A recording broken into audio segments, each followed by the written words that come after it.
여러분 안녕하세요. 네, 2022년 11월 12일 토요일 어하나 27주차 활동에 오신 여러분 진심으로 환영합니다. 네, 오늘 업로드 시간이 참 많이 늦었죠. 네, 먼저 여러분들에게 정말 죄송하다고 말씀드리고자 합니다. 네, 금요일, 토요일 11일, 10일 어하나 교사 영상 수련회가 있었는데 제가 그 전에 미리 준비하려고 나름 좀 노력을 했었는데 이번 주 제가 시간을 잘 조절하지 못한 책임이 있었던 것 같습니다. 그래서 오늘 이렇게 조금 딜레이가 되었는데 여러분 하나님과 같은 넓은 마음으로 이해해 주시기를 부탁드리겠습니다. 네, 그럼 오늘 27주차 활동 영상은요. 우리 함께 나눌 말씀, 대그룹 말씀이 있고요.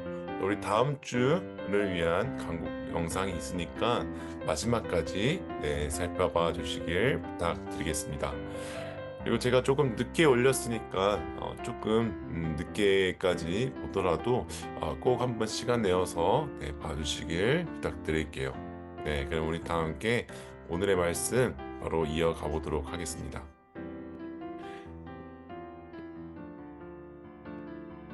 네, 오늘 여러분과 함께 나눌 말씀의 제목은 부활 신앙인입니다. 네, 누가복음 24장 8절에서 12절이고요. 고린도전서 6장 20절입니다. 네, 오늘 이 시간 함께 누가복음 24장 8절에서 12절 읽을 텐데 밑줄 치고 색깔 있는 글씨들은 조금 더 주의 깊게 읽으면 좋겠습니다. 자, 누가복음 24장 8절에서 12절 읽겠습니다. 여자들은 예수의 말씀을 회상하였다. 그들은 무덤에서 돌아와서 11제자와 그 밖의 모든 사람에게 이 모든 일을 알렸다. 이 여자들은 막달라 마리아와 요한나와 야고보의 어머니인 마리아이다. 이 여자들과 함께 있던 다른 여자들도 이 일을 사도들에게 말하였다. 그러나 사도들에게는 이 말이 어처구니 없는 말로 들렸으므로 그들은 여자들의 말을 믿지 않았다. 그러나 베드로는 일어나서 무덤으로 달려가 몸을 굽혀서 들여다 보았다. 거기에는 시신을 감았던 삼배만 놓여 있었다. 그는 일어난 일을 이상히 여기면서 집으로 돌아갔다. 고린도전서 6장 20절. 여러분은 하나님께서 값을 치르고 사들인 사람입니다. 그러면 여러분의 몸으로 하나님을 영화롭게 하십시오. 아멘. 네, 2022년 11월 11일부터 12일까지 여기 사진에 보이는 곳에 어하나 우리 선생님들과 함께 수련회를 다녀왔습니다. 이 수련회는 어하나 교사 선생님들의 영성을 위해 함께 찬양하며 기도하며 예배드리는 시간들로 구성되어 있습니다. 저 역시 이번 영성 수련회에 참여하여 이러한 시간들을 갖게 되었습니다. 첫날 금요일 저녁에 밥을 먹고 예배 시작할 때에 우리가 보통 예배 드리듯이 이 잔잔한 분위기 속에 찬양이 시작되었습니다. 저는 찬양을 입으로 거리기 시작하면서 자연스레 휴대폰을 내려놓게 되었습니다. 물론 한 번씩은 보긴 했죠. 그래도 가능하면 보지 않으려고 이 예배에 집중하고자 했습니다. 그렇게 하루가 지나고 마지막 날 오전 예배를 드리기 전에 휴대폰을 봤는데 생각보다 많은 연락들이 와 있었습니다. 특히 제가 가지고 있던 이 모바일 메신저 앱, 페이스북, 인스타그램, 뭐 카카오톡, 저는 이게 세 가지 주로 쓰는데요. 여기 메시지가 와 있다고 이 표시가 떠 있었습니다. 만약 연락을 주고받을 수 있는 메신저가 없다면 아마 저는 1박 2일 동안 연락을 나눠야 할 사람들과 연락을 제대로 나누지도 못하고 또한 저에게 연락이 온 사람들의 연락을 이렇게 모른 척 패스해버릴 뻔도 했었습니다. 아, 특히 이 메신저 중에 카카오톡이든지 그리고 뭐 인스타그램은 여러분들과 소통하기 위해서는 진짜 꼭 빼놓을 수 없는 정말 중요한 메신저이기도 합니다. 2022년을 살아가는 우리는 이 주로 모바일 메신저를 사용하는데, 이 기술이 발달하기 이전까지는 이 직업적으로 메시지를 전달하는 전달자, 뭐 배달원들이 이 모바일 메신저의 역할을 대신 했었습니다. 이 과거에 이러한 메신저들은 이 사람들과 사람 사이에서 이 소통을 이루어지게 하고 정보를 나누게 하고, 또한 정말 중요한 거, 복음을 전함으로 복음을 받아들이게 하기도 했습니다. 이 세상의 이 기술이 이 발달되어 비록 직업적으로 메시지를 전달하는 이 전달자, 직업적인 전달자는 많이 줄었지만, 오히려 이 기술의 발달로 인하여 모바일 메신저를 모두가 사용하다 보니 우리 모두가 메신저 그 자체가 되어 버렸습니다. 여러분 잘 생각해 보세요. 우리는 매일 몇 시간 이 서로에게 메시지를 전하고 있는 메신저랍니다. 그렇다면 우리는 어떤 메신저가 되면 좋을까요?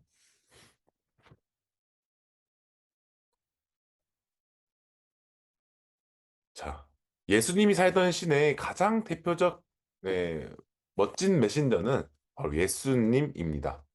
예수님은 이스라엘 이것저것 다니시며 하나님의 뜻을 전하는 메신저 그 자체였습니다.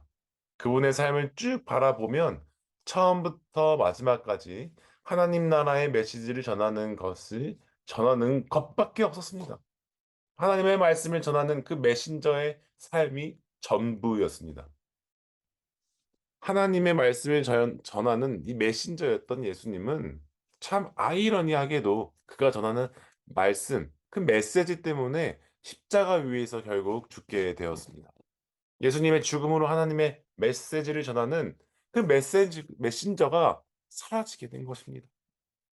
그리고 이제 하나님의 뜻을 전하는 메신저가 영영 사라지게 될 줄 알았습니다. 그러나 그 이후 하나님뿐만 아니라 예수님의 메시지를 전하는 새로운 메신저들이 등장하기 시작했습니다. 오늘 이 시간에는 이 메신저 예수님을 뒤이어 새로운 메신저가 된 가장 첫 번째 사람들이 누구인지 우리 본문을 통하여 함께 살펴보도록 하겠습니다. 자, 새로운 메신저 등장을 함께 살펴보겠습니다. 네, 24장 1절에서 8절 조금 빠르게 읽어보겠습니다. 이르 첫날 이른 새벽에 여자들은 준비한 향료를 가지고 무덤으로 갔다. 그들은 무덤 어귀를 막은 돌이 무덤에서 굴러져 나간 것을 보았다. 그들이 안으로 들어가 보니 주 예수의 시신이 없었다. 그래서 그들이 이 일을 어떻게 해야 할지를 몰라서 당황하고 있는데, 눈부신 옷을 입은 두 남자가 갑자기 그들 앞에 나섰다. 여자들은 두려워서 얼굴을 아래로 숙이고 있는데, 그 남자들이 그들에게 말하였다. 어찌하여 너희들은 살아계신 분을 죽은 사람들 가운데서 찾고 있느냐? 그분은 여기에 계시지 않고 살아나셨다. 갈릴리에 계실 때에 너희들에게 하신 말씀을 기억해 보아라. 인자는 반드시 죄인의 손에 넘어가서 십자가에 처형되고 사흘째 되는 날에 살아나야 한다고 하셨다. 여자들은 예수의 말씀을 회상하였다. 예수님께서 금요일 날 십자가에 죽게 되시면서 아리마대 요셉이라는 사람이 가지고 있던 돌무덤에 묻히게 되었습니다. 이때 예수님과 이 아리마대 요셉을 지켜보던 여인들은 시간에 쫓겨 제대로 처리하지 못했던 예수님의 시신을 바라보고 있었습니다. 그래서 여인들은 예수님의 몸에 향료를 바르기 위해 주일 아침 새벽에 향로를 가지고 예수님의 시신이 있던 돌무덤에 찾아갔습니다.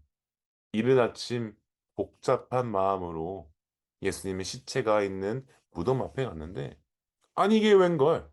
닫힌 무덤이 열려 있었고 그 안에 있어야 할 예수님의 시신이 보이지 않았습니다. 안 그래도 복잡한 마음으로 왔는데 이제는 더 복잡하다 못해 멘붕까지 찾아오기 시작했습니다. 심지어 그때 갑자기 천사와 같은 두 남자가 갑자기 나타나 그들에게 말을 걸기 시작했습니다.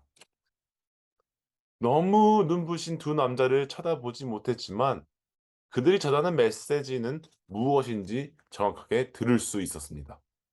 두 천사의 말의 핵심은 예수님께서 살아계셨을 때에 너희들에게 하신 말씀을 기억해 보라라는 것이었습니다. 천사들은 예수님께서 하셨던 말씀들을 다시 읊어주면서 예수님 자신의 약속대로 이루어진 것들을 상기시켜 주었습니다. 정신없는 그 와중에 예수님이 하셨던 말씀을 기억해 보라는 이 천사의 말을 들으며 여인들은 예수님과의 추억을 말씀들을 회상하기 시작했습니다. 여기서 기억은 어떤 추억이나 일과 같은 경험을 의식 속에 간직하고 저장하는 것이라면 회상은 지난날의 기억을 떠올리는 행위라고 합니다. 여인들은 바로 지금 이 순간까지 예수님과의 모든 순간들을 기억하고만 있었습니다.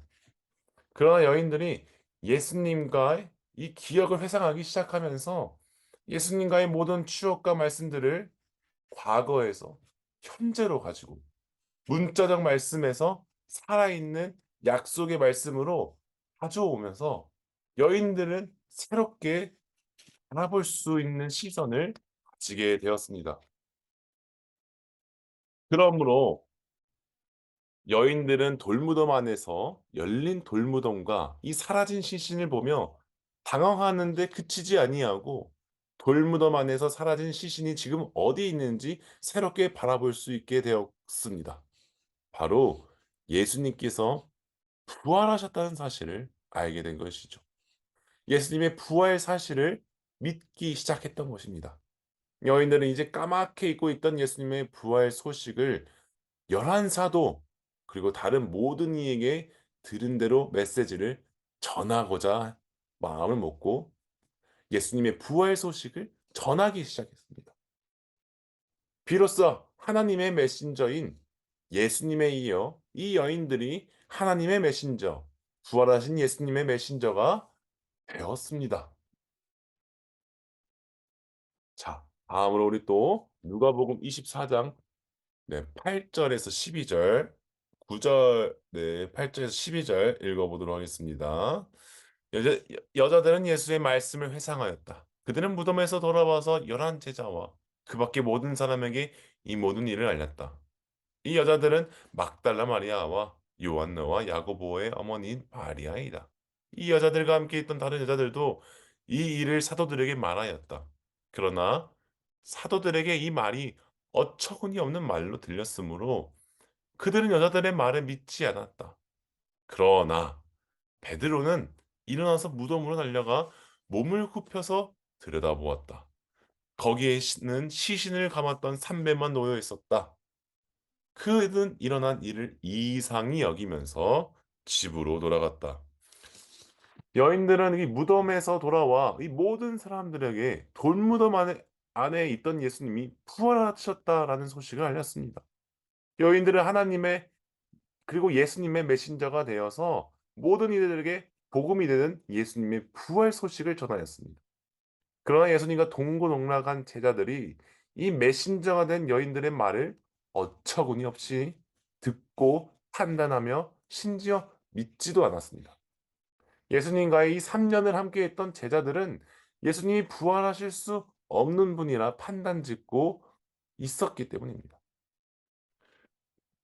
그런데 이 12 제자 가운데 이 베드로는 이 여인들의 말에 조금 흔들렸던 것 같습니다. 베드로는 이 여인들의 말을 듣고서 혼자 무덤으로 막 달려갔습니다. 이 성경에는 혼자라고 하는데 사랑하는 그 사도 요한 옆에 같이 이렇게 따라갔다고 해요. 무덤이 가 보니까 막 무덤이 정말 닫혀 있지 않고 열려 있던 걸 베드로가 본 거죠. '아 이상하다.' 이런 마음으로 베드로는 이 예수님이 누워 있던 그 무덤 안을 살짝 봤습니다. 근데 살짝 볼 뿐 들어가지 않았습니다. 예수님의 시신이 놓여 있는 자리에 삼배만 놓여 있는 것을 보고 이상하다 여기며 결국 그냥 집으로 돌아가게 되었습니다. 결국 베드로 역시 다른 제자들과 마찬가지로 그 무덤 앞까지는 갔지만 하나님의 메신저인 여인들의 말을 믿지 않고 심지어 그 현장에서 예수님과 함께했던 모든 기억들을 회상조차 하지 않고 기이히 여기며 집으로 돌아갔습니다. 이 베드로와 여인 모두 예수님이 누워 있던 무덤까지 갔는데 여인들은 하나님의 메신저가 되어 부활 소식을 전하였고 이 베드로는 이 이상히 여기며 그저 집으로 돌아가게 되었는데 왜 베드로는 그냥 집으로 돌아가게 되었던 걸까요? 말씀을 보면 이 여인들은 이 무덤 안까지 들어갔다고 하지만 이 베드로는 무덤 안으로 들어가지 않았다라는 것을 알 수가 있습니다. 베드로는 예수님이 부활했다는 소식을 듣고 이 돌무덤 앞까지는 왔지만 예수님께서 부활하셨다고 스스로 판단하기를 거부하고 집으로 돌아간 것입니다. 여러분 중요합니다. 신앙은 신앙은 그 아는 것이 아니라 이 믿음으로 시작합니다. 이 베드로의 신앙은 어땠을까요? 베드로의 신앙은 자신이 아는 것으로 판단하는데 그쳐 있었던 것입니다. 그리스도인인 우리의 신앙은 이 바로 부활 신앙입니다. 예수님께서 우리를 위하여 십자가에 돌아가셨다는 그 부활하셨다는 사실을 아는 것에 그치는 것이 아니라 정말 그렇다고 믿는 것입니다. 두 천사가 처음에 여인들에게 했던 말이 있습니다. 어찌하여 너희들은 살아계신 분을 죽은 사람 가운데서 찾고 있느냐? 천사가 말하였듯이 이 부활 신앙을 가진 우리는 죽음과 죄에서 승리하여 다시 살아나신 이 살아계신 예수님을 믿고 살아계신 그와 함께 교제 맺고 그와 함께 해야 하는 것입니다. 부활 신앙은 또한 살아가신 예수님을 믿는 것에서 그치는 것이 아니라 더 나아가 부활하신 예수님을 믿음으로 우리 역시 부활하신 예수님 안에서 새롭게 태어나 주의 자녀가 되었다는 사실을 믿는 것입니다. 여러분, 우리는 예수 그리스도 안에서 부활하신 예수님의 부활 능력으로 말미암아 새롭게 태어난 주님의 거룩한 자녀입니다. 우리는 어떤 신앙을 가지고 있다고요? 부활 신앙을 가지고 있습니다. 부활 신앙을 가진 우리는 정말 살아계신 그 예수님과 함께 교제하며 그분을 믿는 것입니다. 여러분 저 살아있어요? 죽어있어요? 살아있죠. 여기 버젓이.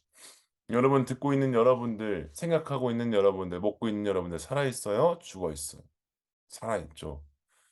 그런 살아계신 예수님을 우리는 믿는 것입니다. 여러분 마지막으로 여러분과 함께 말씀 나누며 마치고자 합니다. 고린도전서 6장 20절입니다. 네, 여러분 하나님께 함께 읽겠습니다. 여러분은 하나님께서 값을 치르고 사들인 사람입니다. 그러므로 여러분의 몸으로 하나님을 영화롭게 하십시오. 바울은 메시지를 이렇게 전합니다. 하나님을 영화롭게 하십시오. 여러분 하나님을 영화롭게 한다는 것은 하나님의 메신저, 부활하신 예수님의 메신저가 되어 십자가와 부활의 죽음을 십자가의 죽음과 십자가의 부활의 복음을 이 땅 위에 널리 전하는 것입니다. 하나님은 그 죄의 신분인 우리의 죄값을 치러 주시기 위해서 예수님의 십자가의 죽음을 막지 않고 지켜볼 수밖에 없었습니다. 하나님은 예수님을 그 자리에서 건져낼 수도 있었지만 스스로 자기의 능력을 제한하시고 예수님을 그 자리에 지켜보고만 있었습니다. 왜 그렇게까지 하나님이 하셨을까요? 그렇게 어렵게 왜 그런 선택을 하셨을까요? 왜 그러냐면은 하나님은 우리의 죄값을 다 주시고자 원하셨기 때문입니다. 단순히 우리의 죄값을 치료해주고 퉁치고 끝낸다 이런 것이 아니라 하나님은 정말 우리를 사랑하셨기 때문에 우리가 가지고 있는 그 죄, 더 이상 그 죄에서 벗어날 수 없는 존재인 우리를 예수님께서 십자가에 못 박혀 돌아가시는 고통만큼이나 우리가 죄 안에 있는 것을 죄 안에 있는 것 자체를 바라보는 것을 고통스러워 하셨기 때문입니다. 그렇게 어렵게 하나님은 우리의 죄값을 다 치러 주셨습니다. 하나님의 이러한 사랑과 은혜로 인하여 우리는 이제 감히 하나님의 뜻과 말씀을 전하는 하나님의 자녀이자 메신저가 되었습니다. 하나님은 자신의 아들이 십자가 위에서 죽게 되고 있는 모습을 바라보는 것 자체를 매우 고통스러워 하셨듯이, 우리가 죄에서 벗어나지 못하고 죄 안에 속해 있는 것에서 벗어나지 못하고 있는 모습을 매우 고통스러워 했다는 것입니다. 이제 우리는 그 죄에 속해 있는 죄인이 아니라 하나님께서 죄의 값을 치러주시고 우리는 이제 당당히 하나님의 말씀을 전하는 하나님의 자녀가 되고 메신저가 되었습니다.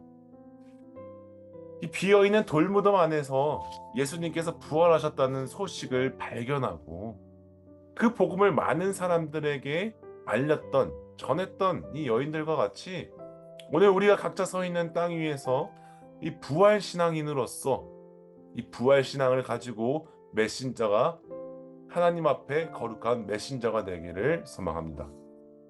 부활신앙인으로서 부활하신 예수님을 전하며 또한 부활의 능력에 힘입어 새로운 우리로 매일 거듭나 하나님을 영원하게 하는 우리 주님의 교회의 어워너 트레 그리고 전이 가족 여러분 되시길 간절히 소망합니다. 기도하겠습니다. 하나님 아버지 감사합니다. 태초부터 우리를 계획하시고 또 태초부터 우리를 사랑하시고 태초부터 우리를 죄에서 자유롭게 하시고자 계획하시고 그대로 이행시켜 주심에 감사드립니다. 주님께서 우리의 죄를 사하여 주신 것 자체를 마냥 기뻐하고 즐거워할 수는 없습니다. 왜냐하면 예수님이 우리의 고통을 대신 짊어지시고 또 하나님께서 그 고통을 바라보고만 있을 수밖에 없던 가슴 아픈 사연이 있기 때문입니다. 주께서 주신 그 은혜와 사랑, 우리가 하나님의 자녀로서 메신저로서 하나씩 응답해가며 또 앞으로 주의 은혜를 다른 사람들과 나누며 메시지를 나누며 하나님의 은혜에 응답하고자 합니다. 주님, 우리를 거룩한 자녀 되게 하신 것처럼 거룩한 메신저로 성장시켜 주셔서 각자의 자리에서 귀한 하나님의 메신저, 부활하신 예수님의 메신저 되게 하여 주시옵소서. 감사함을 드리며 예수님의 이름으로 기도드립니다. 아멘. 네, 여러분. 오늘 이렇게 대보력 말씀 마쳤고요. 여러분과 함께 27주차 광고 잠깐 나누도록 하겠습니다. 네, 다음 주 11월 19일 토요일은 대면 활동입니다. 우리가 지난주 외부 활동하고 또 오늘 비대면 활동해서 까먹을 수도 있는데 다음 주 대면 활동으로 우리 주님의 교회 3층 초등부실로 오시면 됩니다.